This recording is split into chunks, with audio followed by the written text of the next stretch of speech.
we're back. And this time we're going to talk about distribution a little bit more and how we can use it to simplify. Right. And then combine like terms if we need to. So we've got our little multiplying wizard over there because he is a handy little guy. And distributing means multiplying each term inside parentheses by the term outside the parentheses. So that's a little bit of a review. Yep. Now, we're jumping straight into examples. The easiest way to show you is just to do it. Absolutely. So we've got 6 examples here. We're going to do 3 with you. We might even give you a hint on one.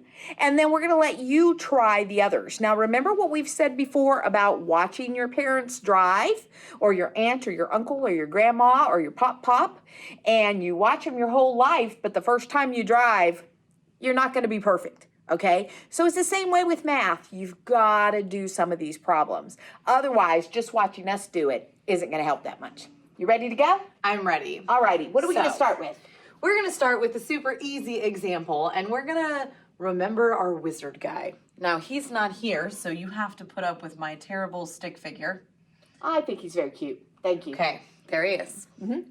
Here is our wizard guy, and he's going to help us distribute, and the way that he helps us distribute is he stands out here outside the parentheses and he uses his magic wand to multiply by everything inside the parentheses. Right. So he's doing 3 times 2x and 3 times 7. Okay. All right. So we're going to go ahead. We're going to pull out decimos to make sure you're here and make sure you're using it. All right. And we're going to start with that first example. So we are going to multiply 3 times 2, which gives us 6x. So when you're multiplying something here and it has a variable with it, just like we did when we were combining like terms, just pay attention to the number in the front, but then don't forget about the x. It does need to come down, but if you try to do 3 times 2x in the calculator, it won't work. It's not going to work for you. Okay, so just do the 3 times the 2, and then I'm doing 3 times positive 7. Absolutely. So 3 times a positive 7 gives you 21. And that's a positive 21, so you have to write that symbol right between the 6x and the 21. So you end up with 6x plus 21. Then we just need to check. Do we need to combine any like terms here, or are they already in their families? They're already in their families. Okay, the x's are together and the numbers are together, the plain numbers, so we don't have to worry. Which example are we going to do next? We're going to do this one over here. Oh, I like that I one. like it. Well, it's got a fraction, and we want to show you that decimos knows how to handle fractions. Yep.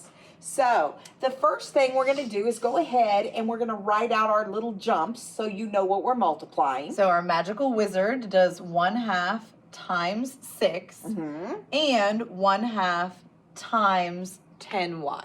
Okay, so I'm going to make a fraction bar here and put a 1 over a 2, skip over, and I'm going to multiply times my first piece, which is 6. That gives me 3. All right, then I'm going to go ahead and go there again. I'm going to make the 1 over the 2, jump out here and multiply times the 10, but I'm not going to forget the y that goes with it. So I end up with 5y. And that is positive, so I need a positive there. Perfect. 3 plus 5y. Again, our families are already together. Our numbers are all here. Our y's are all here. We don't have to do any more combining like terms. Yep. Which one should we do next, Ms. Benson? All right, so everything we've done so far has been pretty easy with positives. Negatives really shouldn't be trickier as long as you're using the calculator. Right. But let's try this one with some negatives. That sounds like a good idea, I think. So we're going to do the same thing. We're going to have our magical wizard, and he's going to do -5 times x, and then he's going to do -5 times -1. Right. You can't forget the sign in front of the number outside, and you can't forget the sign in front of any of the pieces inside either. It's super important. So let's come up here and we're going to start with a -5 and we're going to multiply that times, wait a minute, there's no number in front of that x. What does that mean? It means, we talked about this once before, but it's been a little while, so we're gonna hang do it in there. again. It means that there is a secret, invisible 1. So in other words, I'm going to multiply -5 times 1. And what do you get? I get -5, and then I have to bring down the x with it. Perfect. And the more you practice this, the better you'll get at that. So just hang on with us. Right.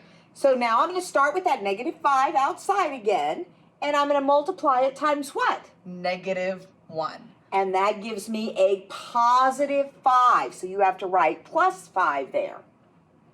It's so important Excellent.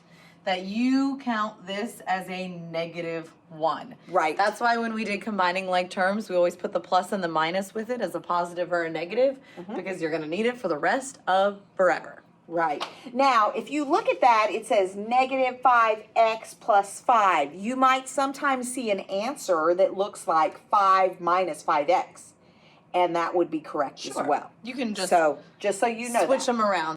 I think we should give them a hint about that one and then let them try them on their own. Absolutely. All right. So this one looks kind of funky. I don't have a number in the front. I have a number at the end of the problem. But guess what? It's still distribution. So on this one, I'm just going to move this times 4 up to the beginning so that it looks like the rest of these problems. And then from there, it's going to be just as easy as our first example was. All right.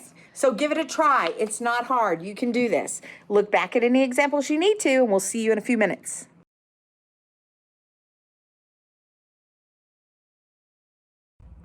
Alrighty, let's see how you did.